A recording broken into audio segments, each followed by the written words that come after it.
1500 साल पहले फिरका बंदी की निशानदेही फरमा दी थी। अल्लाह के नबी ने इरशाद फरमाया, मेरी उम्मत में 73 फिरके पैदा होंगे, 72 फिरका जहन्नम में जाएगा और एक फिरका जन्नत में जाएगा। गोया 1 और 72 का मुकाबला है।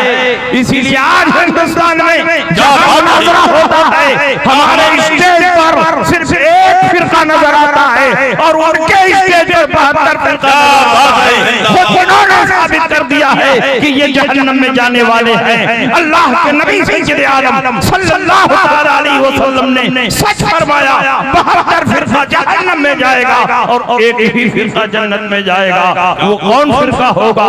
जो नबी की सुन्नत पर चले और सहाबा के तरीके पर चले। मैं आपसे पूछना चाहता हूँ कि सहाबा का तरीका क्या नबी की सुन्नत से अलग है? जो नबी की सुन्नत है वही सहाबा का तरीका है, जो नबी का तरीका है वही सहाबा का रास्ता है। तो नबी दो बातें क्यों बयान फरमा रहे हैं? नबी सिर्फ इतनी बात फरमा देते, जो मेरी सुन्नत पर चले वो जन्नती है, या उससे बढ़कर नबी ये फरमा देते, जो कुरान पर अमल करे वो जन्नती है। नबी ये फरमा देते, जो हदीस पर अमल करे वो जन्नती है। लेकिन नबी ये नहीं फरमा रहे हैं, दोनों बातें फरमा रहे हैं, जो मेरी सुन्नत पर चले और सहाबा के तरीके पर चले वो जन्नती है। क्योंकि गैब का नबी को मालूम था कि एक दौर आएगा और कुछ लोग पैदा होंगे जो सहाबा को छोड़कर कुरान पर अमल करने का दावा करेंगे और कहेंगे हम अहले कुरान हैं, और जो सहाबा को छोड़ दे वो कुरान पर अमल नहीं कर सकता, वो अहले कुरान नहीं हो सकता।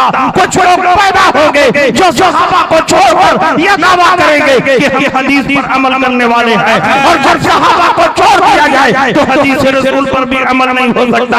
इसलिए नबी ने सच्चे अहले कुरान और सच्चे अहले हदीस और सच्चे अहले सुन्नत की पहचान ये बताई, जो सहाबा के रास्ते पर चले वही हकीकी अहले सुन्नत है, वही कुरान वाला है, वही हदीस वाला है। और जो सहाबा को छोड़ दे वो अहले कुरान नहीं है, वो अहले हदीस नहीं है, वो अहले सुन्नत नहीं है, वो डुप्लीकेट मुसलमान है, वो ओरिजिनल मुसलमान नहीं है। नारे तकबीर, नारे रिसालत, मसलके आला हज़रत, नारे तकबीर।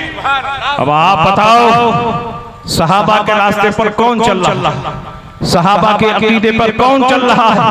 हम अहले सुन्नत व जमात सहाबा के अकीदे पर चल रहे हैं, जिनकी पहचान आज के दौर में मसलके आला हज़रत हो रही है। सहाबा का अकीदा था नबी गैब जानते हैं, हमारा भी अकीदा है कि नबी गैब जानते हैं। सहाबा का अकीदा था कि नबी दुनिया और आखिरत में शफाअत फरमाएंगे, हमारा भी अकीदा है कि नबी दुनिया और आखिरत में शफाअत फरमाएंगे। सहाबा का अकीदा था कि नबी के वसीले से जो दुआ मांगी जाती है रब की बारगाह में कबूल होती है, हम भी नबी के वसीले से दुआ मांगते हैं। सहाबा का अकीदा इल्मे गैब है, हम भी अकीदा इल्मे गैब रखते हैं। सहाबा नबी की शफाअत पर ईमान रखते थे, हम भी नबी की शफाअत पर ईमान रखते हैं। सहाबा अकीदा तवस्सुल पर ईमान रखते थे, हम भी अकीदा तवस्सुल पर ईमान रखते हैं। सहाबा ज़ियारत कबूर को जाते थे, हम भी ज़ियारत कबूर को जाते हैं। सहाबा इसाले सवाब करते थे, हम भी इसाले सवाब करते हैं। सहाबा दूर नजदीक से या रसूल अल्लाह कहकर पुकारते थे, हम भी दूर नजदीक से या रसूल अल्लाह कहकर पुकारते हैं। जो सहाबा का अकीदा है वही हमारा अकीदा है, जो सहाबा का तरीका है वही हमारा तरीका है। और नबी ने फरमाया जो सहाबा के रास्ते पर होगा वही जन्नती है। इसलिए 73 फिरकों में आज के दौर में जो फिरका जन्नती है, जो फिरका हक पर है, जो फिरका नाजिया है वो कोई और नहीं, हम बरेली हैं, हम मसलके आला हज़रत वाले हैं, और हम ही हकीकत में अहले सुन्नत व जमात।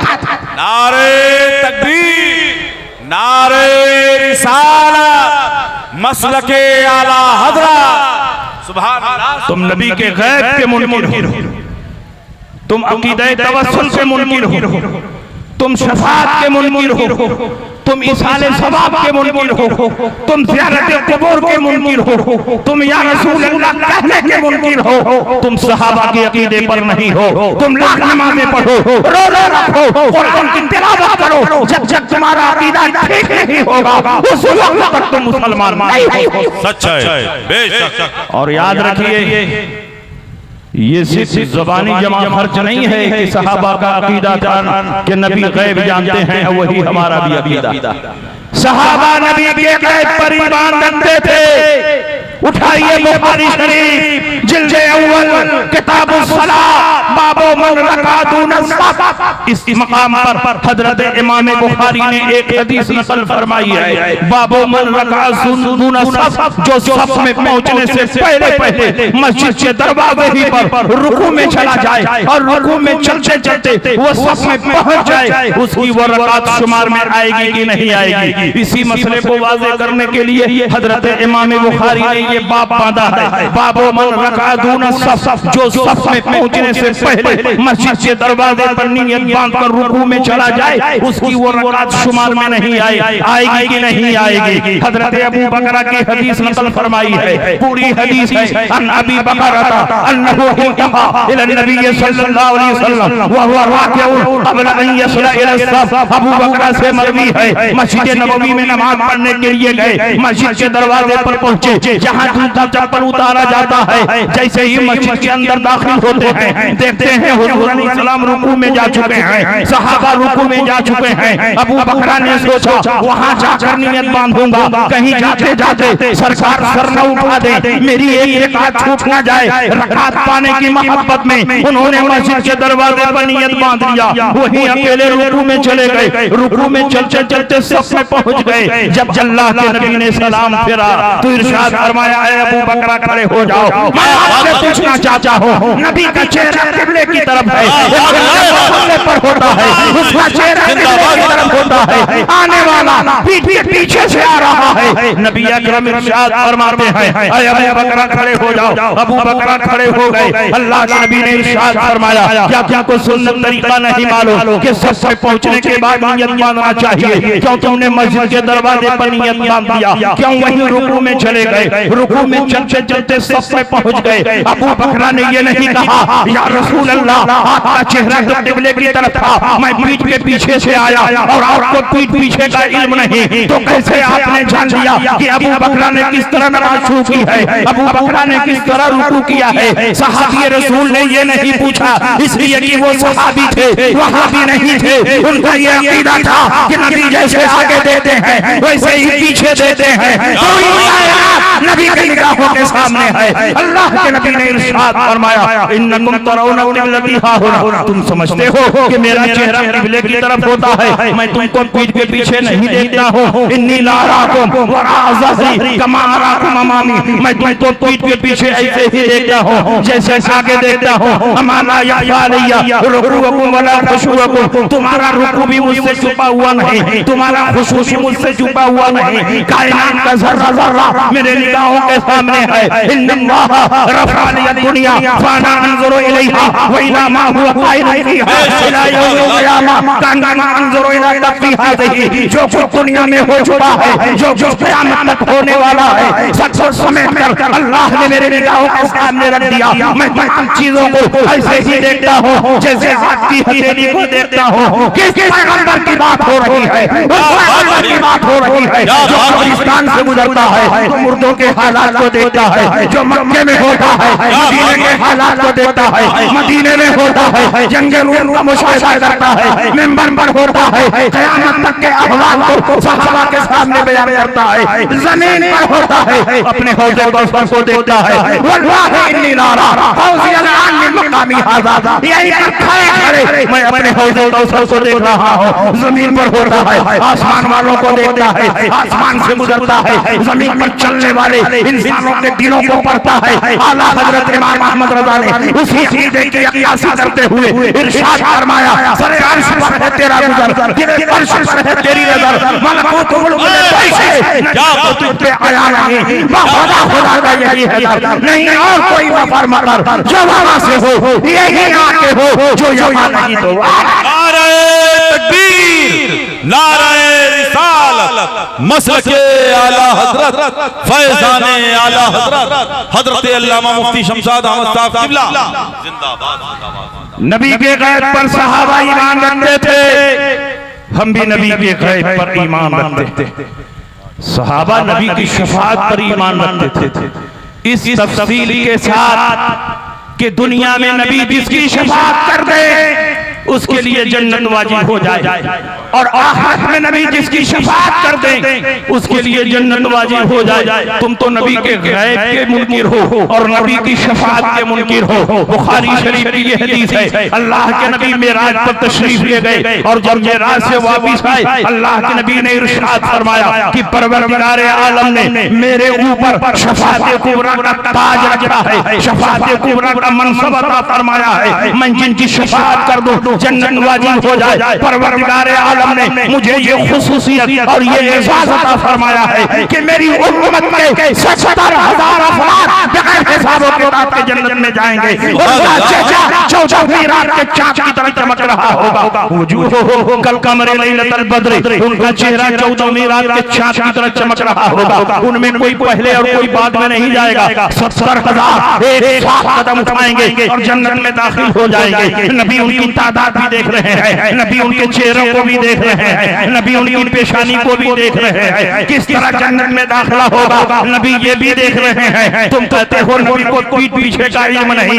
नबी जन्नत में जाने वालों को देख रहे हैं, उनके चेहरे को पहचान रहे हैं, उनकी तादाद भी देख रहे हैं। जब अल्लाह के नबी ने ये हदीस इरशाद फरमाई, वो गाशाई में सदी खड़े हुए और उन्होंने कहा उदुल्लाह अन यजअलनी मिनहुम या रसूल अल्लाह, जो 70,000 अफराद बगैर हिसाब किताब के जन्नत में जाएंगे। या रसूल अल्लाह मेरे लिए दुआ फरमा दे कि उन 70,000 में मेरा भी नाम शामिल हो जाए। नबी से क्यों दुआ करवा रहे हैं, खुद ही क्यों नहीं खुदा से दुआ कर रहे हैं? इसलिए कि उनका अकीदा था कि अगर डायरेक्ट दुआ करें पता नहीं कबूल होगी ना हो, लेकिन नबी सिफारिश फरमा दे, नबी दुआ फरमा दे तो मेरी दुआ जरूर रब की बारगाह में कबूल हो। जिंदाबाद जिंदाबाद। अल्लाह के नबी सल्लल्लाहु अलैहि वसल्लम ने इरशाद फरमाया अंत मिनहुम, जाओ 70,000 में तुम्हारा भी नाम शामिल हो गया। अल्लाह के नबी सल्लल्लाहु अलैहि वसल्लम ने 70,000 में उनको भी दाखिल फरमा दिया। तुम कहते हो नबी को दुनिया में शफाअत का इख्तियार नहीं, नबी को दुनिया में जन्नत में भेजने का इख्तियार नहीं। हालांकि अशरे मुबशरा को नबी ने इसी दुनिया ही में जन्नत की बशारत दी है। अबू बकर फिल जन्नह, उमर फिल जन्नह, उस्मान फिल जन्नह, अली फिल जन्नह, तलहा फिल जन्नह, ये सारे अशरे मुबशरा इसी दुनिया में थे और नबी भी इसी मदीने में थे और उनके जन्नत की बशारत दे रहे हैं। क्या कोई मुसलमान कह सकता है कि नबी ने जिनको जन्नत की बशारत दी है वो जन्नती नहीं है? अशरे मुबशरा जन्नती हैं, उनके जन्नती होने पर हमारा ईमान है। नबी ने इरशाद फरमाया जाओ उन 70,000 में तुम्हारा भी नाम शामिल कर दिया। इसका मतलब ये हुआ कि 70,000 का कोटा अगर अल्लाह ने मुकर्रर फरमाया है, लेकिन 70,000 में कौन दाखिल होगा, कौन खारिज होगा, सिलेक्शन का इख्तियार प्यारे मुस्तफा को दिया गया है। मुस्तफा जिसे चाहेंगे 70,000 में दाखिल होगा और जिसे नहीं चाहेंगे लाख नमाज़ें पढ़े, रोजा रखे, कुरान की तिलावत करे, हरगिज़ वो नबी की शफाअत का मुस्तहिक़ है। बेशक सच्चा है, जिंदाबाद जिंदाबाद। इसीलिए आला हज़रत इरशाद फरमाते हैं आज ले उनकी पनाह, आज मदद मांग उनसे, फिर न मानेंगे क़यामत में अगर मान गया। जिंदाबाद जिंदाबाद। तुम कहते हो नबी को दुनिया में शफाअत का कोई पावर और इख्तियार, और आखिरत में अल्लाह जिनके बारे में इजाजत देगा सिर्फ उन्हीं की शफाअत करेंगे, अपनी मर्जी से कुछ कर नहीं सकते। शफाअत बिल इज़्न हासिल, जबकि हमारा दावा यह है कि नबी को शफाअत बिल मोहब्बत भी हासिल है, नबी को शफाअत बिल वजाहत भी हासिल है, नबी को शफाअत बिल इज़्न भी हासिल है। शफाअत की जितनी किस्में हैं सब प्यारे मुस्तफा को हासिल है। मुस्तफा जिसकी तरह चाहेंगे जहन्नम से निकाल कर जन्नत में दाखिल करेंगे। बुखारी की दूसरी हदीस सुनो, जिब्रील अमीन बारगाह मुस्तफा में नाजिल हुए, कहा या रसूल अल्लाह परवरदिगार आलम आपको दो बातों का इख्तियार देता है, दोनों बातों में से जिसको चाहें आप चुन लें। अगर आप चाहें तो आपकी आधी उम्मत बगैर हिसाब किताब के जन्नत में चली जाए, 70,000 नहीं, आधी उम्मत बगैर हिसाब किताब के जन्नत में चली जाए। लेकिन आधी उम्मत जो बचेगी हिसाबों किताब के मरहले से गुजरना होगा, हिसाबों किताब की मंजिल से गुजरना होगा। और दूसरा इख्तियार ये है कि अगर आप चाहे तो परवरदिगार आलम आपको शफाअत की कुंजी अता फरमा दे, शफाअत का पावर इख्तियार अता फरमा दे। नबी अकरम सल्लल्लाहु अलैहि वसल्लम ने सोचा कि अगर पहली सूरत को इख्तियार करते हैं तो आधी उम्मत तो बगैर हिसाबों किताब के जन्नत में चली जाएगी, आधी उम्मत जो बचेगी हिसाबों किताब देना होगा। और कौन है जो रब की बारगाह में हिसाबों किताब दे करके जन्नत में चला जाए? परवरदिगार आलम की जिंदगी भर इबादत और इबादत करेगा तो भी अल्लाह की एक नेमत में शुक्रिया अदा नहीं कर सकता, तो अपनी इबादतों की बुनियाद पर जन्नत में नहीं जा सकता। बड़ा से बड़ा गौस और कुतुब भी जन्नत में जाएगा तो अल्लाह के फजल से जाएगा, नबी की इनायत और मेहरबानी से जाएगा। इसलिए अल्लाह के नबी ने दूसरी सूरत को इख्तियार किया। अल्लाह के नबी इरशाद फरमाते हैं फख्तु शफाअत, तो मैंने शफाअत की कुंजी हासिल कर ली, शफाअत का पावर हासिल कर लिया है, शफाअत का इख्तियार ले लिया है। अल्लाह के नबी सैयद आलम सल्लल्लाहु अलैहि वसल्लम इरशाद फरमाते हैं, ये भी बुखारी की हदीस है, कुरान अजीम में जब ये आयत करीमा उतरी असांगे बरसता रब्बुका मकाम महमूदा, अन करीब परवरदिगार आलम आपको मकाम महमूद अता फरमाएगा। सहाबा ने पूछा या रसूल अल्लाह मकाम महमूद क्या है? अल्लाह के नबी ने फरमाया है ये शफाअत, ये मकाम शफाअत है। उसी बुखारी में है जब ये आयत करीमा उतरी वला सौफा युतीका रब्बुका फतरदा, अन करीब परवरदिगार आलम आपको इतना अता फरमाएगा कि आप राजी हो जाएंगे। नबी फरमाते हैं मैं राजी ही नहीं होगा, परवरदिगार आलम फरमा रहा है मैं इतना दूंगा कि आप राजी हो जाएंगे। नबी फरमाते हैं मैं राजी ही नहीं होगा, परवरदिगार आलम फरमा रहा है मैं इतना दूंगा कि आप राजी हो जाएंगे। नबी फरमाया मैं राजी ही नहीं होगा, परवरदिगार आलम फरमाएगा ऐ प्यारे मुस्तफा कैसे राजी हो जाएंगे? तो नबी इरशाद फरमाते हैं मैं नहीं होगा जब तक मेरी उम्मत का एक फर्द जन्नत में दाखिल न हो। क्या शफाअत है तुम्हारी, वाह वाह, कर्ज देती है गुनाह परेशानी, वाह वाह, सुभान अल्लाह, जिंदाबाद जिंदाबाद जिंदाबाद। नबी के गैब पर हम ईमान रखते हैं, इसलिए कि सहाबा नबी के गैब पर ईमान रखते हैं। नबी की शफाअत पर हम ईमान रखते हैं, इसलिए कि सहाबा नबी की शफाअत पर ईमान रखते थे। और तुम तो गैब के भी मुनकिर हो, शफाअत के भी मुनकिर हो, और अकीदे तवस्सुल के भी मुनकिर हो।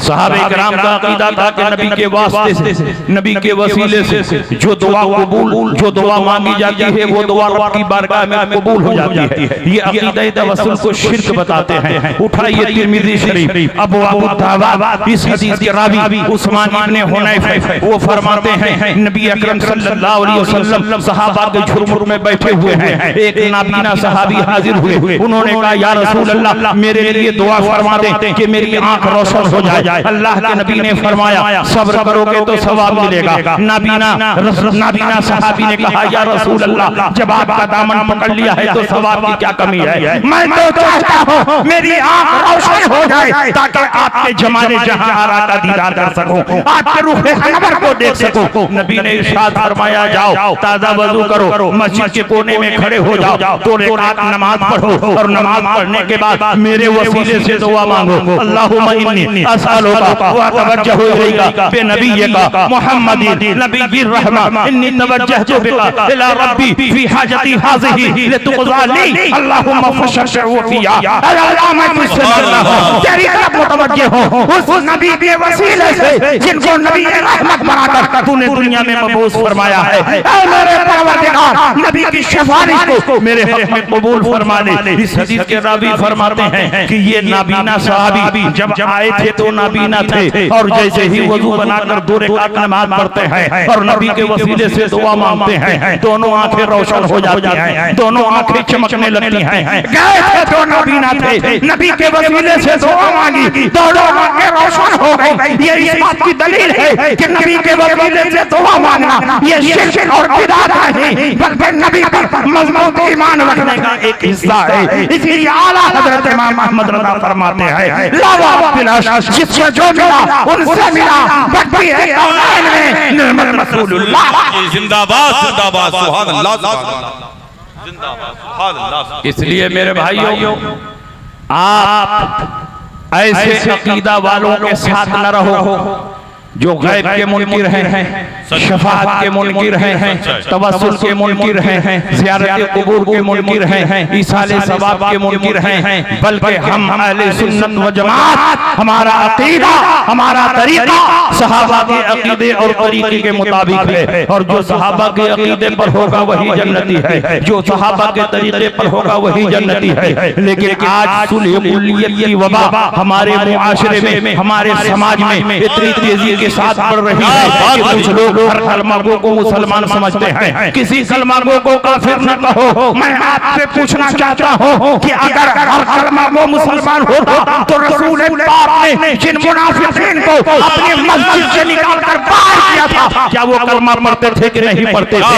नबी के झंडे के नीचे जिहाद करते थे कि नहीं करते थे? नबी के पीछे नमाज पढ़ते थे, नबी के झंडे के नीचे जिहाद करते थे, वो कुरान भी पढ़ते थे और वो रोजा भी रखते थे, वो ज़कात भी देते थे। उसके बावजूद उनके दिल में नबी का एहतराम नहीं था, नबी की ताज़ीम नहीं थी। अल्लाह के नबी ने अल्लाह के इशारे पर और अल्लाह की वही की बुनियाद पर नाम ले लेकर मस्जिद करीम से उनको बाहर फेंक दिया। इसका मतलब किसी कलमा पढ़ना काफी नहीं है। जब तक तमाम ज़रूरियात दीन को तस्लीम न कर ले, उस वक्त तक उसका कलमा उसके हक में मुफीद नहीं है। मैं आपसे पूछना चाहता हूँ, नबी अकरम सल्लल्लाहु अलैहि वसल्लम जब दुनिया से तशरीफ ले गए, मुनकिरीन ज़कात ने ज़कात की फर्जियत का इनकार किया। सिद्दीक़ अकबर की खिलाफत का इब्तिदाई दौर था। कुछ लोगों ने कहा हम नमाज पढ़ेंगे, रोजा रखेंगे, कुरान की तिलावत करेंगे, जिहाद करेंगे, मगर ज़कात नहीं देंगे। ज़कात की फर्जियत पे मुनकिर हो गए। हज़रत सिद्दीक़ अकबर ने फरमाया जो नमाज और ज़कात में फर्क करेगा मैं उसके साथ जिहाद करूंगा। मैं आपसे पूछना चाहता हूँ, जिन मुनकिरीन ज़कात ने ज़कात की फर्जियत का इनकार किया था, क्या वो कलमा पढ़ते थे कि नहीं पढ़ते थे? नमाज पढ़ते थे कि नहीं पढ़ते थे? रोज़ा रखते थे कि नहीं रखते थे? कुरान की तिलावत करते थे कि नहीं करते थे? लेकिन एक अमरे ज़रूरी का इनकार किया तो उनका कलमा बातिल हो गया और वो दायरे इस्लाम से बाहर हो गए। जिस ज़कात की फर्जियत का इनकार करने वाला काफिर और मुर्तद है, उसी तरह नमाज की फर्जियत का इनकार करने वाला भी काफिर और मुर्तद है। उसी तरह रसूल पाक सय्यद आलम सल्लल्लाहु अलैहि वसल्लम की अपनी किताबों में तौहीद करने वाला भी काफिर और मुर्तद है, उसका इस्लाम से कोई ताल्लुक नहीं। सच है, बेशक। तुम अपनी किताबों में नबी अकरम सल्लल्लाहु अलैहि वसल्लम का के इल्म गैब का इनकार करते हो और तुम साफ साफ हिफ्जुल ईमान में लिखते हो कि जैसा इल्म रसूल को हासिल है ऐसा इल्म ज़ैद अमर बकर खालिद बल्कि जुमला बहाए मोहब्बत को हासिल है। नबी के इल्म को चौचायों और पागलों से तशरीह देना ये नबी की तौहीद है और नबी की ताज़ीम ये ज़रूरियात दीन से है। वक़द अजमअल उलमा अला अन्न मन शतमहु औ कज़बहु औ आबहु औ तनक़सहु फ़क़द कफ़रा बिल्लाहि तआला व बाना मिनहु इमरातहु। सारे उलमा का इस बात पर इजमा और इत्तेफाक है। ये इबारत दुरर है, गुरर है, बज़ारिया में है, फतवा खैरिया में है। सारे उलमा का इस बात पर इजमा और इत्तेफाक है कि जो नबी को गाली दे, नबी की तौहीन करे, नबी की तकज़ीब करे, नबी की शान हटाए, वो काफिर और मुर्तद है और उसकी औरत उसके निकाह से बाहर। बेशक बेशक। तुमने तज़ीरुन नास में साफ साफ लिखा कि हुजूर अलैहि सलाम के बाद भी अगर कोई नबी पैदा हो जाए तो भी आपकी खातमियत में कोई फर्क नहीं पड़ेगा। जबकि शिफाए इमाम काजी अयाज में साफ साफ लिखा है कि जो आदमी ये अकीदा रखे कि हुजूर अलैहिस्सलाम के बाद कोई नबी आ सकता है वो काफिर मुर्तद है, वो खत्मे नबुव्वत का मुनकिर है। वो मन यादारी अन्न मुहम्मदन सल्लल्लाहु अलैहि वसल्लम आखिरुल अंबिया फलैसा बिमुस्लिम लिअन्नहु मिन अज़-ज़रूरियात। जिसका ये अकीदा हो कि हुजूर आखिरी नबी नहीं है, आखिरुल अंबिया नहीं है, उनके बाद भी कोई नबी आ सकता है, वो मुसलमान ही नहीं है। इसलिए कि हुजूर को खातमुन नबीयीन बनाना, आखिरुल अंबिया मानना ये ज़रूरियात दीन में से है। इन्होंने नबी की तौहीन की, इसलिए काफिर और मुर्तद है। नबी के इल्म को चौपायों और पागलों से तशबीह दी, इसलिए ये काफिर और मुर्तद है। इन्होंने खत्म नबुव्वत का इनकार किया, इसलिए ये काफिर और मुर्तद है। जो नबी की तौहीन करे, लाख नमाज़ें पढ़े, रोज़ा रखे, कुरान की तिलावत करे, बड़ी बड़ी मस्जिदें बनाए, बड़ा बड़ा मदरसा बनाए, हरगिज़ वो मुसलमान नहीं। बेशक सच है, सच। और सुनिए नबी अकरम सल्लल्लाहु ताला अलैहि वसल्लम ने ऐसे ही बदमज़हबों से दूर रहने के लिए आज से 1450 साल पहले एक बयान जारी फरमाया और आपने हदीस जारी फरमाई। अल्लाह के नबी ने इरशाद फरमाया, वला तुआकिलुहु वला तुशारिबुहु वला तुनाकिहुहु वला तुजालिसुहु, तुम इनके साथ खाना पीना ना करो, इनके साथ उठक बैठक ना करो, इनके साथ शादी ब्याह ना करो, इनके साथ मिल जुल न रखो। अल्लाह के नबी ने साफ लफ्जों में इरशाद फरमा दिया, वही मरजू फला तऊदुहु, ये बीमार पड़ जाए इनकी इयादत को न जाओ, वही मातू फला तशदुहु, ये मर जाए इनके जनाजे में शिरकत न करो, वही लकीतुमुहु फला तुसल्लिमु अलैहिम, इनसे मुलाकात हो जाए तो इनको सलाम न करो, वला तुसल्लु अलैहिम वला तुसल्लु माअहु, तुम इनके साथ नमाज न पढ़ो, इनकी नमाज जनाजा न पढ़ो। जब साथ पढ़ने की इजाजत नहीं तो इनके पीछे नमाज पढ़ने की कैसे इजाजत हो सकती है? फइयाकुम व इय्याहु ला युदिलुनकुम व ला यफ्तिनुनकुम, तुम इनसे दूर रहो, इनसे अलग रहो, कहीं ऐसा ना हो कि ये गुमराह कर दे, तुमको फितने में मुब्तला कर दे। नबी अकरम सल्लल्लाहु अलैहि वसल्लम ने एक और हदीस में इरशाद फरमाया, सयकुनु फी आखिर ज़मान तजअलूना कज़्ज़ाबून यातूनकुम बिमा ला तस्मऊ अंतुम वला आबाउकुम फइयाकुम व इय्याहु ला युदिलुनकुम व ला यफ्तिनुनकुम। आखिर ज़माने में कुछ झूठे और मक्कार पैदा होंगे जो ऐसी ऐसी बातें करेंगे जिनको न तुमने सुना न तुम्हारे आबा अजदाद ने सुना। तुम इनसे दूर रहना, तुम इनसे अलग रहना, कहीं ऐसा ना हो कि ये गुमराह कर दें, तुमको फितने में मुब्तला कर दें। नबी ने इनकी पहचान भी बताई, ये नमाजें बहुत पढ़ेंगे, रोजा बहुत रखेंगे, कुरान की तिलावत बहुत करेंगे, मस्जिद मदरसा बहुत बनाएंगे, लेकिन क्या नमाज पढ़ने की वजह से मुसलमान होंगे? रोजा रखने की वजह से मुसलमान होंगे? कुरान की तिलावत करने की वजह से मुसलमान होंगे? नहीं, इतनी नमाजें पढ़ेंगे कि तुम अपनी नमाजों को इनकी नमाजों के आगे हकीक समझोगे, अपने रोजों को इनके रोजों के आगे हकीक समझोगे, अपने अमाल सालिहा को इनके अमाल के सामने हकीक समझोगे। तो हक़िरूना सलातकुम इंदा सलातिहिम व सियामकुम इंदा सियामिहिम व अमालकुम इंदा अमालिहिम यतलूना कुरान व ला युजाविज़ु तराक़िहिम, कुरान की तिलावत करेंगे मगर तिलावत इनके हलक़ के नीचे नहीं उतरेगी। व यक़ूलूना मिन क़ौलि खैरिल बरिया, बात बात पर रसूल पाक की हदीसें पेश करेंगे। तो क्या नमाज पढ़ने की वजह से मुसलमान होंगे? रोजा रखने की वजह से मुसलमान होंगे? कुरान की तिलावत करने की वजह से मुसलमान होंगे?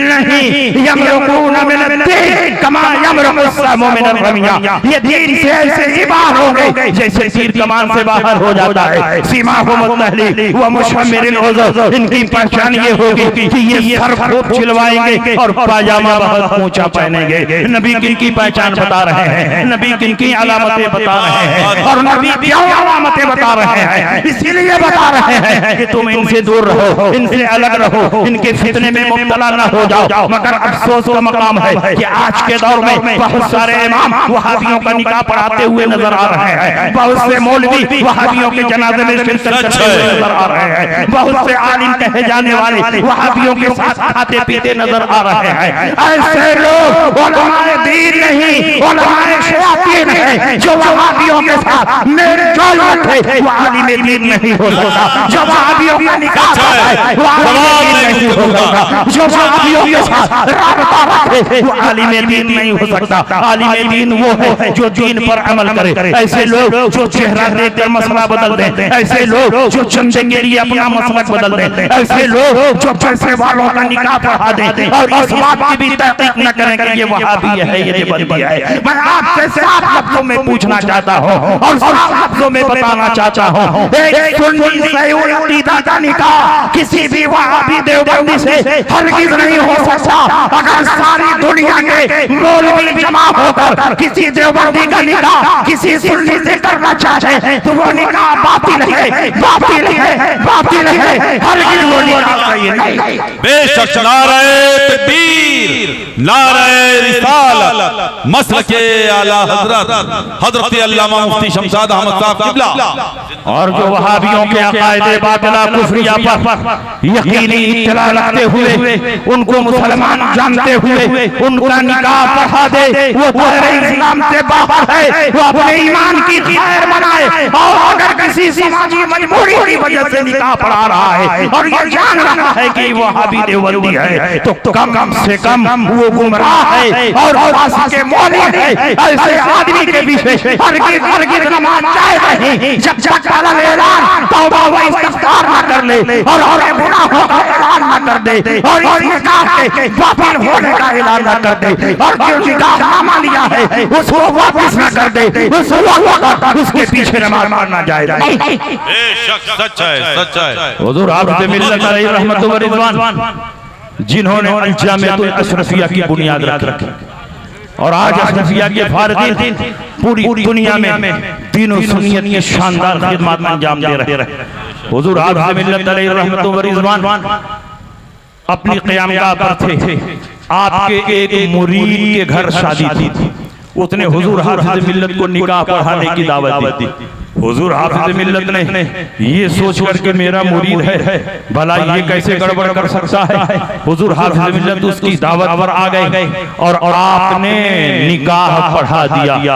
आप निकाह पढ़ाकर राजा मुबारक शाह की मस्जिद की सीढ़ियों से नीचे आ रहे थे। किसी दूसरे मुरीद और चाहने वाले ने कहा, हुज़ूर अभी अभी जो निकाह आपने पढ़ाया है मुझे यकीन के साथ मालूम है कि ये लड़का वहाबी देवबंदी है, लेकिन आपको बताया नहीं गया है, इसलिए आपने निकाह पढ़ा दिए। हाफ़िज़ मिल्लत अलैहि रहमतु व रिज़वान सीढ़ी से नीचे आ रहे थे, फौरन आप मस्जिद में आए। जितने लोग जा रहे थे सबको बुलाया और जमा किया और जिस मुरीद ने आपको दावत दी थी उसको बुलाया और कहा, याद रखो अभी अभी मुझे मालूम हुई है ये बात कि जिस लड़के का निकाह मैंने पढ़ाया है वो वहाबी और देवबंदी जमात से ताल्लुक रखता है। वहाबी देवबंदी मुसलमान नहीं है, किसी सुन्नी सऊलदा लड़की का निकाह किसी वहाबी देवबंदी से हो ही नहीं सकता।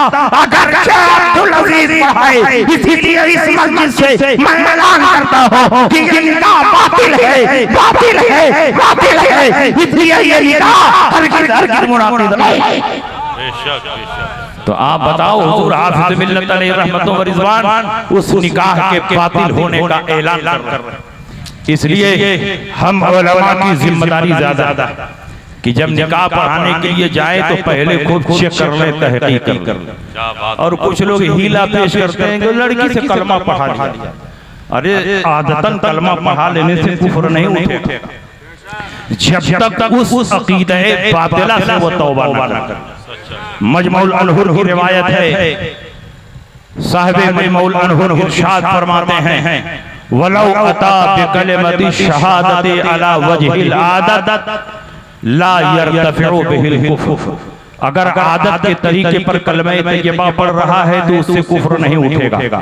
लिअन्नल इतियान बिकलिमति शहादति अला वजहिल आदत ला यरतफिउ बिहिल कुफ्र, क्योंकि आदतन कलमा पढ़ने से कुफ्र नहीं उठता। वरना अशरफ अली थानवी ने भी कितनी बार कलमा पढ़ा होगा, कासिम नानोतवी ने भी कलमा पढ़ा होगा, गंगोही ने भी कलमा पढ़ा होगा। आदतन कलमा पढ़ने से कुफ्र नहीं उठता जब तक के अपने कुफ्री कौल से तौबा न कर ले, उस वक्त तक उसका कलमा उसके हक में मुफीद नहीं। साहिब मजमुल अनूर फरमाते हैं, हत्ता यरजिअ अम्मा क़ालहु, जो कुफ्री बात उसने कही है जब तक उस कौल से अलग ऐलान तौबा और रुजू न कर ले, उस वक्त तक उसका कलमा पढ़ना उसके हक में मुफीद नहीं। बेशक बेशक।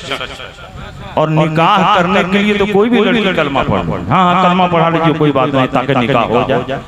तो अगर निकाह के लिए कलमा पढ़ रही है तो गोया वो कुफ्र से तौबा नहीं कर। इसलिए तौबा कराने के बाद, कलमा पढ़ाने के बाद 6 महीना तक देखा जाए कि अपने तौबा पर कायम है कि नहीं, और फिर इस बात का भी अहद लिया जाए कि वहाबी देवबंदी घर की लड़की है तो सुन्नी के घर शादी हो गई तो इसके माँ बाप के घर किसी का इंतकाल होगा तो क्या ये जाएगी कि नहीं जाएगी? शादी ब्याह के मौके पर जाएगी कि नहीं जाएगी? जब सब कुछ जाना आना मेल जोड़ सब कुछ जारी ही रहेगा तो फिर तुम्हारे तौबा का क्या मतलब हुआ? इसलिए मेरे भाइयों, आप अपने होश को ठिकाने रखो। इस दौर में सुलह कुल्लियत तेजी के साथ बढ़ रही है। कुछ लोग समाजी मजबूरी का दावा करते हैं, कुछ लोग कहते हैं अब माहौल वो नहीं रहा कि किसी का बाइकाट किया जाए, अब माहौल ये नहीं है कि किसी कलमा को काफिर कहा जाए, बल्कि सबको मुत्तहिद करना चाहिए। एक कलमे के नाम पर मुत्तहिद होना चाहिए, एक कुरान के नाम पर मुत्तहिद होना चाहिए, एक खुदा के नाम पर मुत्तहिद होना चाहिए, एक रसूल के नाम पर मुत्तहिद होना चाहिए। मैं आपसे बताना चाहता हूँ, अगर एक कलमे के नाम पर इत्तेहाद जायज होता तो रसूल पाक मुनाफिकीन को अपनी मस्जिद से न निकालते। अगर कलमे के नाम पर इत्तेहाद जायज होता तो सिद्दीक़ अकबर मुनकरीन ज़कात से जिहाद न फरमाते। अगर कलमे के नाम पर इत्तेहाद जायज होता तो हज़रत अली खारिजियों से जंग न करते। अगर कलमे के नाम पर इत्तेहाद जायज होता तो इमाम अहमद इब्न हंबल मुअतज़िला की वजह से अपने पुश्त पर कोड़े न खाते। अगर एक कलमे के नाम पर इत्तेहाद जायज होता तो मुजद्दिद अल-फ़ज़ानी अकबर की आंखों में आंखें डालकर उसके बातिल अक़ीदों नज़रिया की तजिया न उड़ाते और शराबों के पीछे न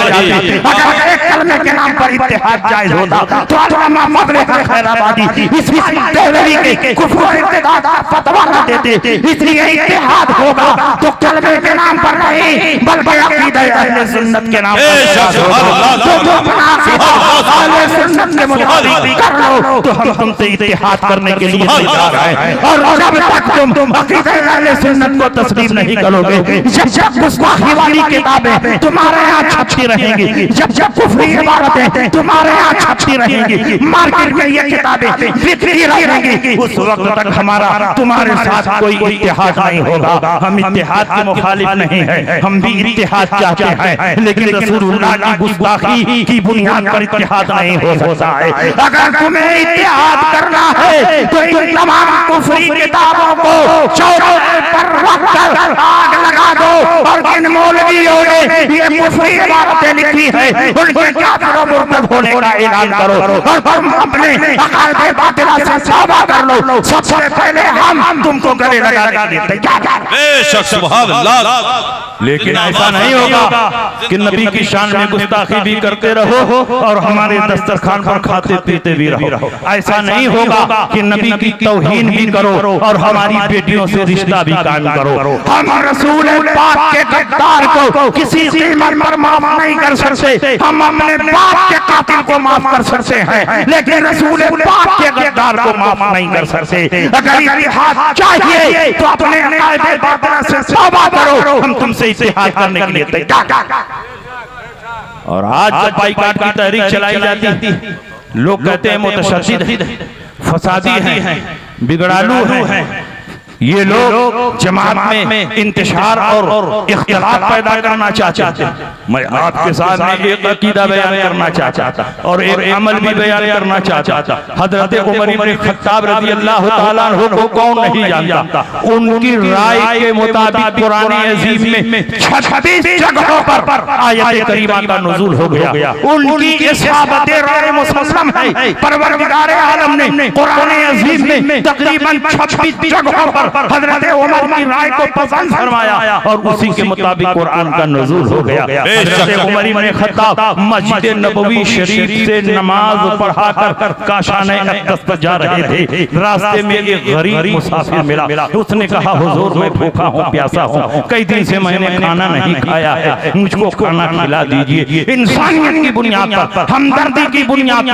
पर उमर इब्न खत्ताब ने कहा कि तुम मेरे साथ साथ आओ। वो हजरत उमर के साथ साथ आया, आपके मकान पर पहुंचा। हजरत उमर इब्न खत्ताब ने अपने खादिम और गुलाम से कहा, दस्तरखान बिछाओ, इस मुसाफिर को दस्तरखान पर बैठाओ और इसके सामने खाना चुन दो। मुसाफिर को दस्तरखान पर बैठाया गया, दस्तरखान पर खाना चुन दिया गया। वो मुसाफिर खाना खाने लगा। खाना खाने के दौरान उसके मुंह से कुछ गुमराही और बददीनी की बात निकली। वही उमर इब्न खत्ताब जो इज्जत और एहतराम के साथ उसको खाना खिला रहे थे, अपने दस्तरखान पर बैठाए हुए थे। आपने इरशाद फरमाया कि इस मुसाफिर का कान पकड़ो और घर से बाहर निकाल दो और ये खाना इसके सामने से उठा लो, क्योंकि जिसके मुंह से गुमराही की बात निकल गई अब वो इस लायक नहीं है कि उसको खाना खिलाया जाए, उसको पानी पिलाया जाए। मैं आपसे पूछना चाहता हूँ, क्या उमर इब्न खत्ताब ने जो अखलाक पेश किया है, जो किरदार पेश किया है, वो कुरान के खिलाफ है, हदीस के खिलाफ है? हमारे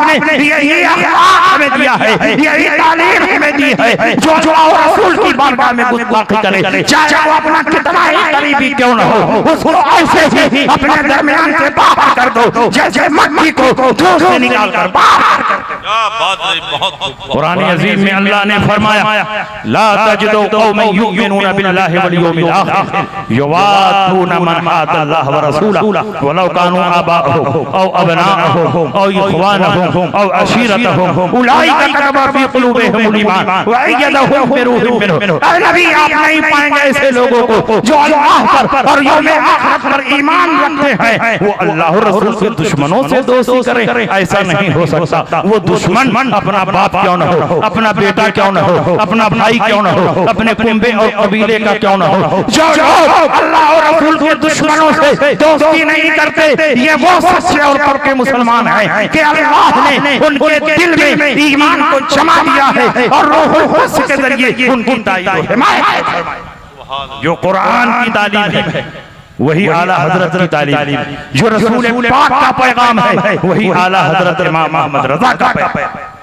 और सुनिए, एक और बात आपको सुना दूं। आला हजरत इमाम अहमद रजा जब हरमैन तय्यबैन की सरजमीन पर दूसरी बार तशरीफ ले गए, बातनी कशिश की बुनियाद पर अचानक जाना हुआ। पहले से हज का कोई प्रोग्राम नहीं था। आपके बड़े बेटे हुज्जतुल इस्लाम अल्लामा हामिद रजा हज के लिए जा रहे थे। आला हजरत उनको पहुंचाने के लिए गए और उसके बाद आला हजरत की बेचैनी बढ़ती रही। बातनी कशिश की बुनियाद पर आला हजरत बेचैन और बेकरार हो गए। वालिदा मोहतरमा से इजाजत ली, ट्रेन पकड़ी और आप बंबई तशरीफ ले गए और उसी जहाज से आप मक्का मुकर्रमा की सरजमीन पर तशरीफ ले गए। जद्दा उतरे, जद्दा से ऊंट के जरिए मक्का मुकर्रमा तशरीफ ले गए। मौलवी खलील अम्बेडवी पहले से मक्का मुकर्रमा में मौजूद थे। उस वक्त हरमैन तय्यबैन को कंट्रोल करने के लिए खिलाफत उस्मानिया की तरफ से शरीफ मक्का मौजूद थे, जो मक्का मुकर्रमा के गवर्नर थे। उस वक्त हरमैन तय्यबैन पर हम सुन्नियों की हुकूमत थी, हनफियों की हुकूमत थी। खिलाफत उस्मानिया वाले हनफी थे और वो वक्त सब आशिक रसूल थे। हरमैन तय्यबैन की सरजमीन पर शरीफ मक्का की हुकूमत है। मौलवी खलील अहमद अम्बेडवी ने शरीफ मक्का के दरबार में 6 सवालात भेजे। कहा, आप लोगों का अकीदा है कि नबी गैब जानते हैं, अगर आपका ये अकीदा सच्चा है तो मेरे सवालों का जवाब दे दीजिए। शरीफ मक्का ने मक्का मुकर्रमा के सबसे बड़े आलिम रईसुल उलमा मौलाना सालेह कमाल को बुलाया और कहा कि ये वहाबियों की तरफ से सवालात आए हैं, आप इसको ले जाइए। 2 दिन में इसका मजबूत जवाब लिखकर मेरे दरबार में पेश कीजिए। जवाब इतना मजबूत होना चाहिए कि कहीं भी उंगली रखने की गुंजाइश न हो। रईसुल उलमा मौलाना सालेह कमाल वो पर्चा लेकर अपने घर आए, अलमारी में रख दिया। आला हजरत इमाम अहमद रजा को इत्तला मिली कि वहाबियों ने नबी के इल्म गैब पर हमला किया है, नबी के नामूस पर हमला किया है, इल्म गैब मुस्तफा के इनकार पर 6 सवालात शरीफ मक्का के दरबार में पेश किया है। वो अहमद रजा जो बरेली में बैठकर नामूस रिसालत की हिफाजत कर रहा था, वो अहमद रजा जो बरेली में बैठकर गौसे पाक की अजमत पर पहरा दे रहा था, वो मक्का में मौजूद हो, नबी के इल्म पर हमला हो, वो कैसे गवारा कर सकता है। आला हजरत इमाम अहमद रजा भागते हुए मौलाना सालेह कमाल के घर गए। मिलाद की महफिल चल रही थी, बड़े बड़े उलमाए मक्का वहां तशरीफ फरमा थे। जब आला हजरत पहुंचे, उलमाए मक्का ने खड़े होकर आला हजरत का इस्तकबाल फरमाया। मौलाना सालेह कमाल ने कहा, हुजूर आप आ ही चुके हैं तो कुछ देर तकरीर फरमा दें ताकि मिलाद की महफिल इख्तिताम को पहुंच जाए। आला हजरत इमाम अहमद रजा खड़े हुए और अरबी ज़बान में किताब और सुन्नत की रोशनी में तकरीबन 2 घंटा मुसलसल इल्म गैब मुस्तफा पर तकरीर कर रहे थे। आला हजरत इमाम अहमद रजा इल्म